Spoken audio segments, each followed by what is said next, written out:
Two elderly black grandparents, a quiet Sunday drive, and a coffee date that ended with police accusing them of stealing their own car. But what those officers didn't know was that the man pulling into that gravel lot was their Marine son. And he wasn't just any man, he was about to turn that parking lot into a courtroom. And the system into a spotlight. You're going to want to see how this ends. Dear viewer, what you are about to witness is not just a story. It is a powerful testament to the quiet power and pursuit of justice in places most people ignore. If this is your first time here, I warmly invite you to share where you are watching in the comments below. And if stories like this move you, challenge you, or make you think, consider subscribing and clicking the bell icon. We share voices that deserve to be heard every day. Thank you for being here. Now let's get into the story. They thought they could intimidate them because they were old, because they were black, and because they were alone. No witnesses, no cameras, just a dusty roadside and two weathered souls who had lived through more than most people could ever imagine. But what they didn't know, what they couldn't know, was that someone was on his way. And this time, they picked the wrong family. Ezekiel Monroe had always believed in second chances. At 72 years old, his knees ached, his memory sometimes wandered, and his pace had slowed, but his heart, his pride, and his sharp sense of dignity had not faded a bit. He was a retired teacher, a husband, a grandfather, and once a civil rights marcher who'd stood shoulder to shoulder with those demanding the right to simply exist without fear. His wife Loretta had been his anchor through every chapter. Now, in her late 60s, she moved with the grace of someone who had long ago stopped caring what the world thought of her. She had survived the firebombing of her childhood church, the sudden death of her only sister, and the wearying erosion of time that tried but failed to chip away at her joy. On this particular Sunday, the Monroes were celebrating their 50th wedding anniversary. The sun glowed amber through the oak trees, lining the back roads of Charleston, South Carolina. Their vintage white Buick hummed gently down Highway 61, its soft gospel radio lifting through the windows like a prayer on the wind. They weren't headed anywhere grand, just a small roadside diner they used to stop at years ago. They both had a craving for coffee and peach cobbler. The past week had been full of family visits, phone calls, grandchildren's laughter, and meals too rich for their age. So, this quiet morning was theirs alone, a chance to reconnect without the noise of celebration. Ezekiel Loretta smiled, pointing to a field of black-eyed Susans. "Do you remember how we used to pick those and press them into your Bible?" Ezekiel chuckled. "Still have a few in the pages of Psalms, yellow petals and all." They parked in a gravel lot under the wide arms of a live oak. The diner looked the same chipped paint-crooked sign, a rusted tin roof shimmering under the Carolina sun. The smell of bacon and cinnamon drifted out to greet them. Ezekiel, steadying himself with his cane, helped Loretta from the car. She leaned on his arm as they walked toward the shaded patio. It should have been the start of a perfect moment. They never made it to the coffee. Before they could settle into their seats, a police cruiser screeched into the lot, scattering gravel and slicing through the peace. Two officers stepped out, one tall, pale, broad-shouldered, with mirrored sunglasses and a blank expression. The other, younger, shorter hair, slicked back beneath his patrol cap, chewing gum with a kind of detached smugness.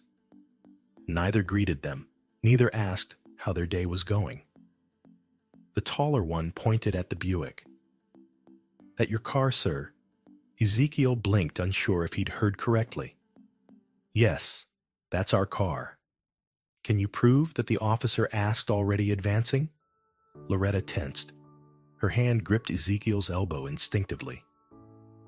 "We've had that car for over 2 decades, she said softly. The younger officer started circling the vehicle, inspecting it, as though expecting something to leap from the trunk. "Plate doesn't match the description in our system," he muttered. Ezekiel's jaw tightened. "We don't carry registration with us. It's in the file cabinet back home. You're welcome to run the VIN number." "That's convenient," the tall one sneered, stepping closer into Ezekiel's space. "Mind stepping away from the car, sir?" It wasn't a request. By now the tone had shifted from curious to combative. Loretta stood visibly trembling. "We've done nothing wrong," she said, voice cracking. The younger cop stepped up. "Ma'am, we need you to remain silent while we conduct this investigation." "Investigation?" Ezekiel repeated, stunned. "You're investigating what possible auto theft?" The words dropped like ice in the heat. It wasn't just an accusation, it was an erasure. Of identity, of respect, of the long, slow journey that had brought the Monroes to this moment. Ezekiel's back stiffened. He wasn't a thief. He wasn't a threat. He was a husband trying to share pie with the woman who still made his heart race. But to them, he was black. Old. Expendable. The officers began opening doors, rifling through compartments, ignoring every protest. Loretta reached for Ezekiel's hand. He looked over at her, seeing tears forming. "Let them do what they want," she whispered. "We've survived worse." But she was wrong. They had survived racism, redlining Jim Crow, and decades of being followed in stores, but this felt different. This wasn't subtle. This was daylight. This was public. This was humiliation carried out not in a whisper, but in a roar with badges. Then something shifted. A distant hum in the air. The sound of tires against gravel. A black SUV turned into the parking lot. Inside was a man in uniform. And in that moment, the world so certain in its power was about to come undone. Because the Marine stepping out of that vehicle wasn't just any man. He was their son. And what he was about to do would change everything. As the sun crept higher over the sleepy roads of Charleston, the gravel beneath the diner crackled under heavy boots. Ezekiel stood still, hands gently raised, trying to de-escalate what had already spiraled into an unreasonable spectacle. His heart pounded beneath his faded button-down shirt, not out of guilt, but out of a gnawing fear he hadn't felt in decades. The kind that whispers, "It doesn't matter who you are, what you've done, or how long you've lived, right? They only see your skin." Loretta watched the officers pick apart their car like scavengers with a license. Her lips were pressed into a line so tight it ached. That Buick had been with them longer than most friendships. She remembered when they bought it together, scraping together every dollar, skipping out on new furniture so they could afford something reliable. They drove their children to college in it. Their grandchildren had fallen asleep in the back seat on family road trips, and now it was being treated like a stolen object. "I've never seen them treat anyone like this," whispered a waitress near the doorway, her apron dusted with flour. "What's happening?" A crowd had begun to form, first out of curiosity, then disbelief, and now a slow-burning anger. People were pulling out their phones, recording the confrontation in silence. Each new movement from the officers drew murmurs. The way the taller one had grabbed Ezekiel's arm, how the younger cop had snapped at Loretta to stay out of it, how they rifled through the glove box like they owned it. It was the kind of injustice that was both painfully specific and devastatingly familiar. Ezekiel's hands trembled, not from age, but restraint. "This is ridiculous," he said more to himself than anyone. 50 years of paying taxes, voting, raising a family. And still, I'm just a suspect. The taller officer ignored him, now holding up a photograph he had pulled from the center console. "Who are these children?" he demanded, waving the photo like a piece of evidence.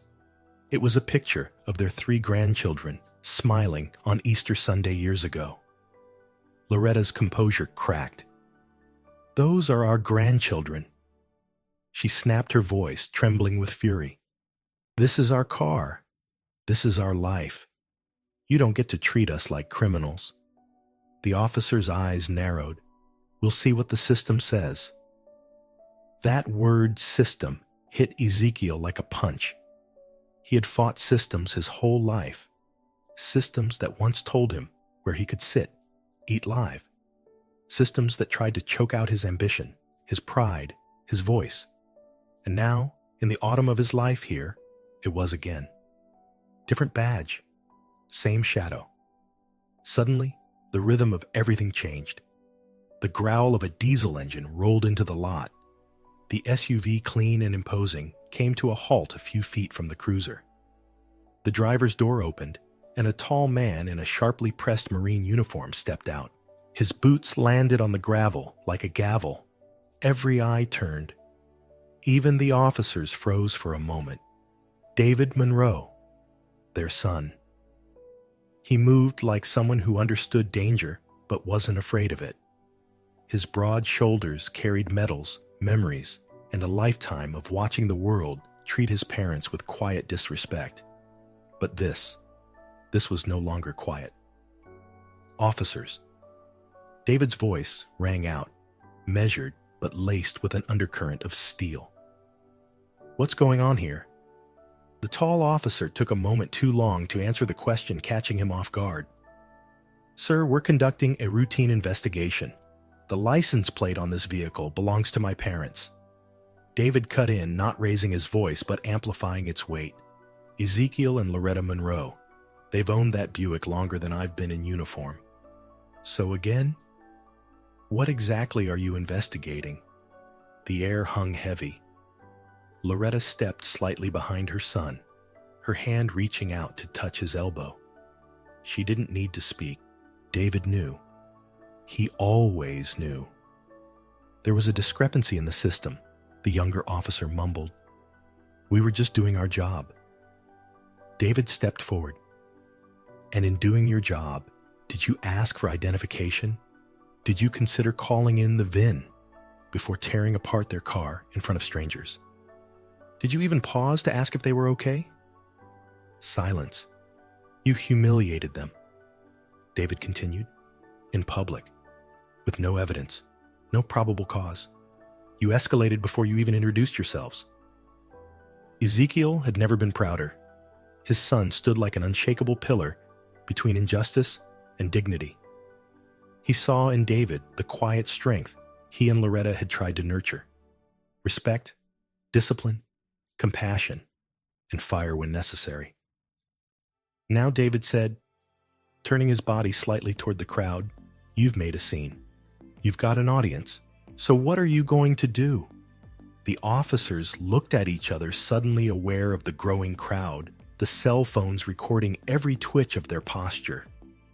The authority they'd worn so easily minutes ago had started to unravel. The taller cop muttered something about protocol, but David shook his head. "No. Decency? That's what's lacking here. You didn't follow your training, you followed your assumptions, and you picked the wrong people." Loretta leaned against her husband, tears streaming now, not just from fear, but from the release of it. Someone had finally said what she could not in that moment. Someone had seen them, not as potential suspects, but as parents, elders, human beings. David stepped closer to the taller officer, looking him directly in the eye. "I'm not going to raise my voice. I'm not going to threaten you. I'm just going to ask that you do what any decent person would do, apologize to my parents." The officer shifted, unsure, but the crowd knew what they were seeing. A son standing up for the people who had once fought to protect him. The apology didn't come that day, not fully, but the power had shifted, and the Monroes, once helpless and humiliated, stood now at the center of something much greater than an accusation. They were no longer alone. And for the first time in a long time, they felt seen. David Monroe had always known how to keep his composure. From the sweltering sands of the Middle East to the tense silence of late-night patrols, he had learned to read a room, assess a threat, and speak only when his words would carry weight. But nothing he'd faced in uniform prepared him for the image that greeted him as he pulled into the parking lot of the small Charleston diner. His parents, Ezekiel and Loretta, stood stiff and silent beside their old Buick, boxed in by two uniformed police officers who loomed like shadows. The sun was bright the morning still, but the tension was unmistakable. David didn't need to hear a single word to understand what was happening. He could feel it in his bones. The gravel crunched beneath his boots as he stepped out of his SUV, the sound slicing through the murmurs of the growing crowd. Heads turned, eyes widened. His Marine uniform was pristine creased sleeves, polished brass. It wasn't arrogance that carried him forward. It was purpose, a presence. David locked eyes with his mother first. Loretta's usually composed expression was twisted in worry, her shoulders tight. His father's fists were balled at his sides, his body still, but his jaw clenched. David had seen that look before, not in war zones, but in church parking lots, corner stores, moments too numerous to count. He knew what it meant. I will not break in front of them. But they shouldn't have had to hold themselves together at all. He approached the taller officer, whose confidence seemed to waver the moment David's shadow fell across his path. "Officers," David said, his voice even but firm. "What exactly is going on here?" The older cop stuttered something about protocol, about a plate not matching a registration. The younger one shifted uncomfortably, avoiding eye contact. But David wasn't interested in excuses. He wasn't there to negotiate. He was there to remind them that those two people they were cornering, questioning, and disrespecting were his parents. He laid it out plainly.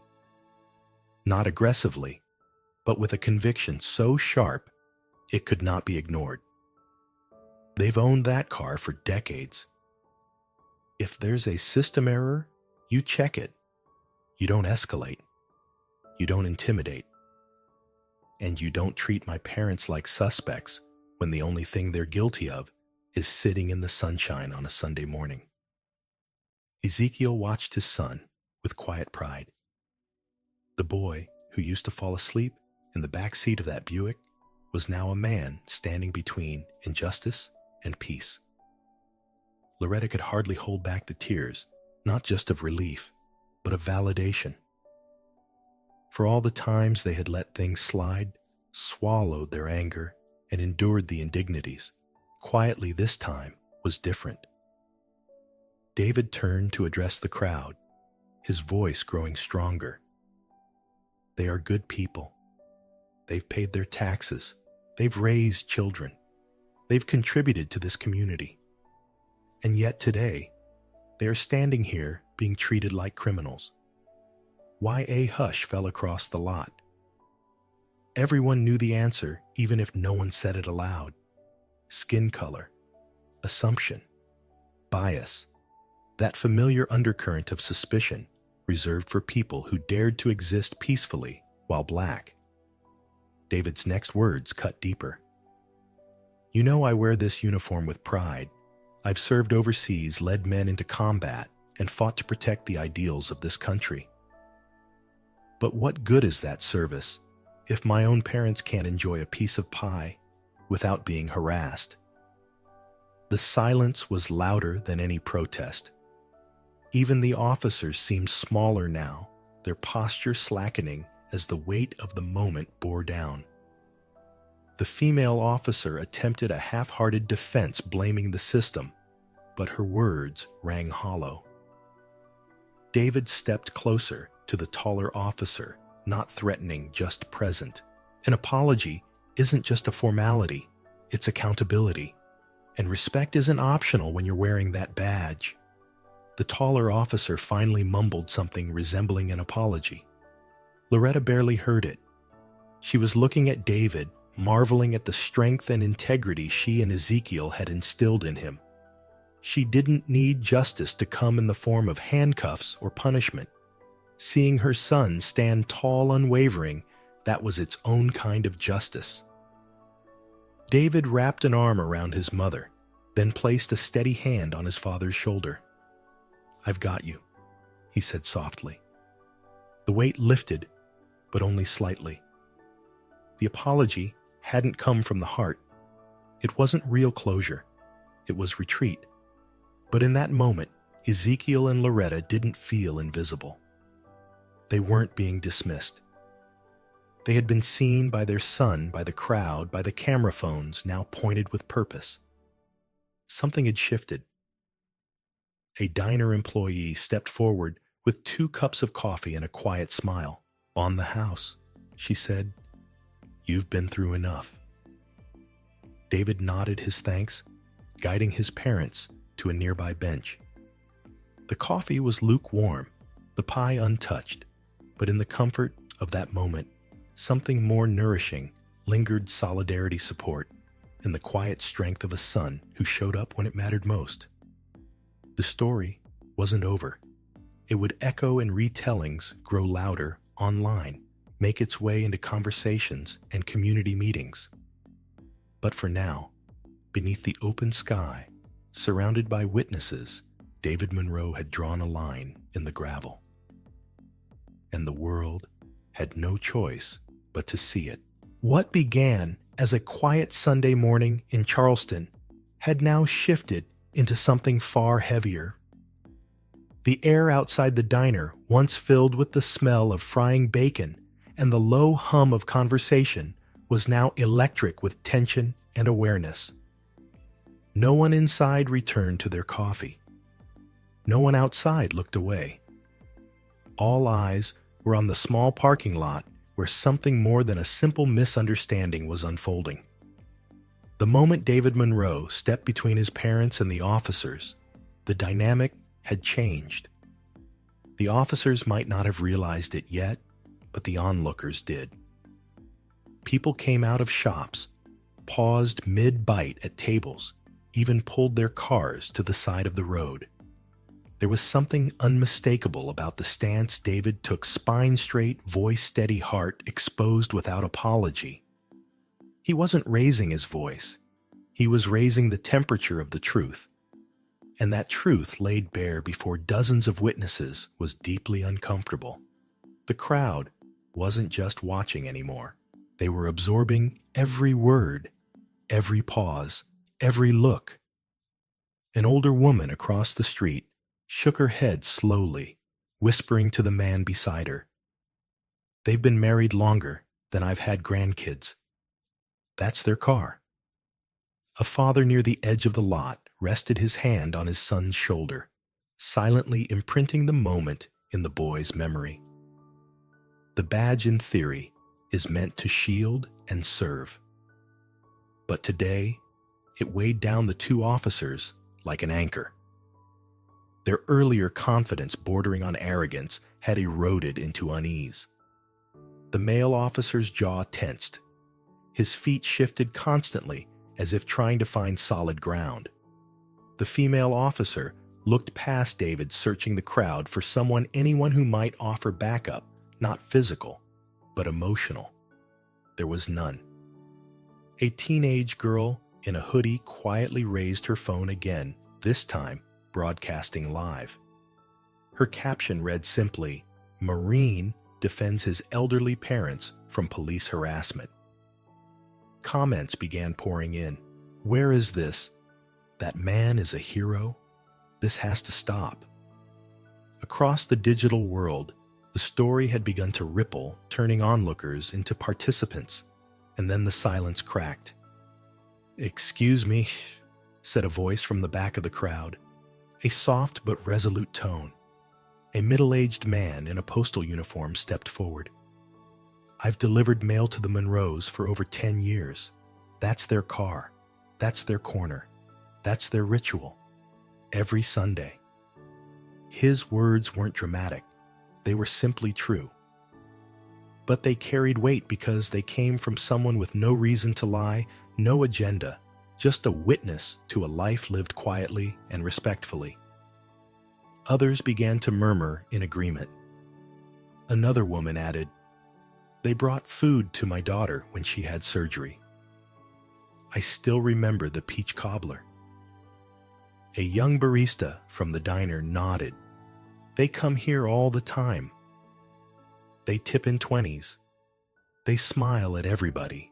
The two officers, once so certain, now stood in front of a wall they hadn't seen coming community memory.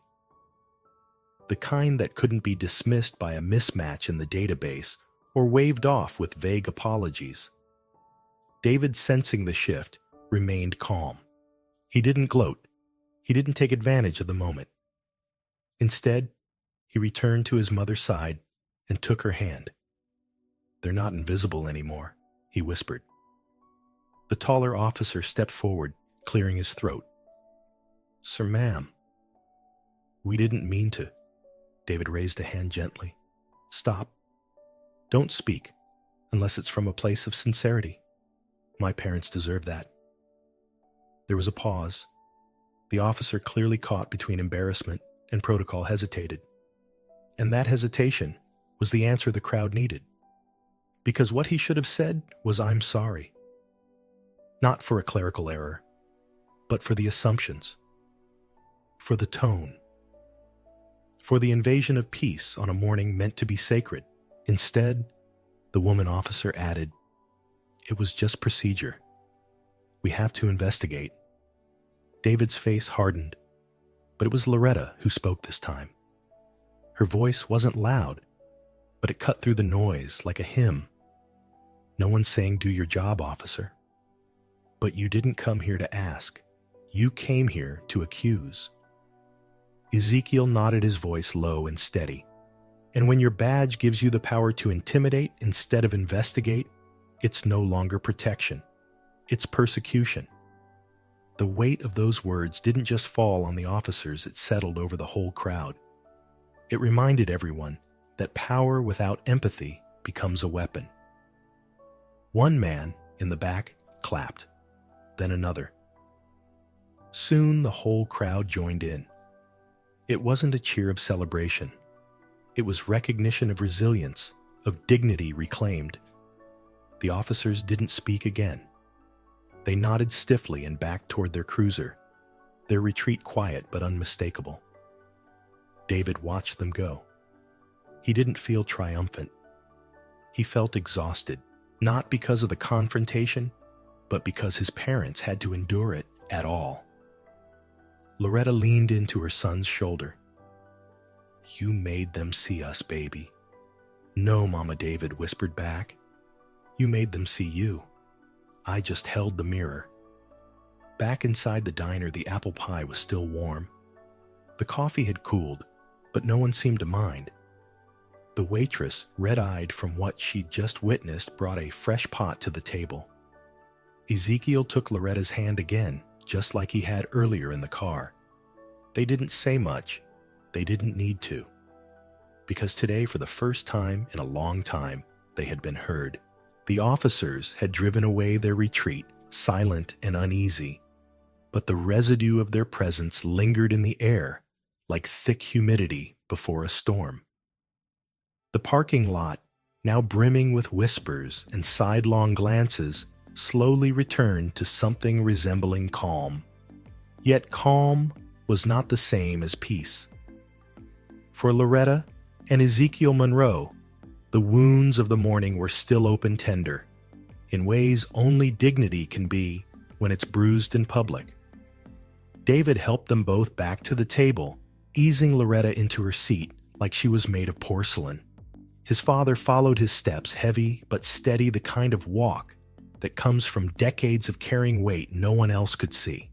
The waitress returned with a new pot of coffee and a soft, empathetic smile.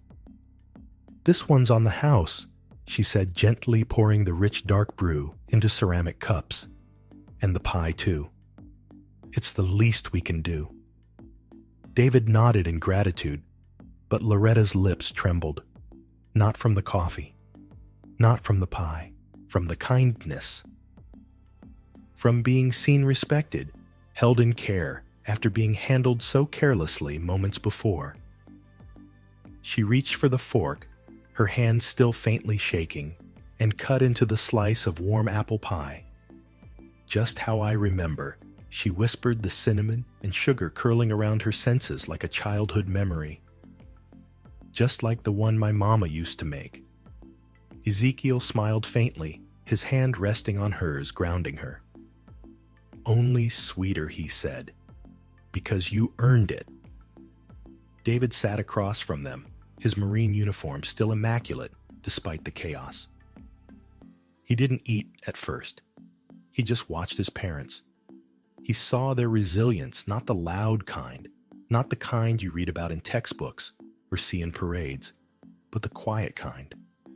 The kind that gets up the next day and forgives the world just enough to try again.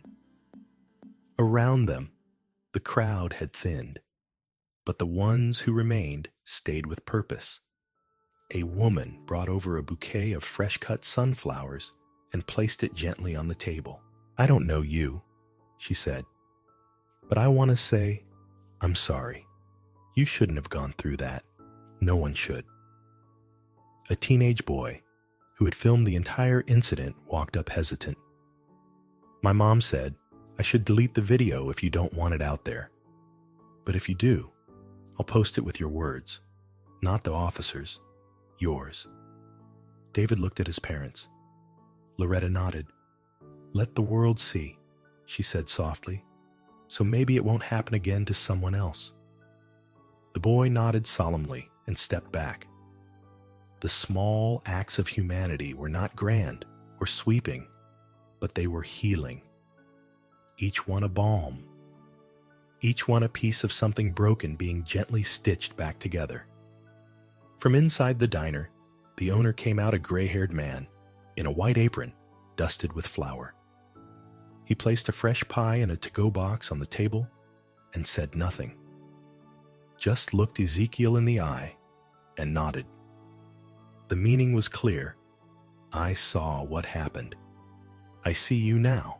As the sun began to dip behind the trees, the sky casting golden fingers across the gravel lot, David finally spoke again.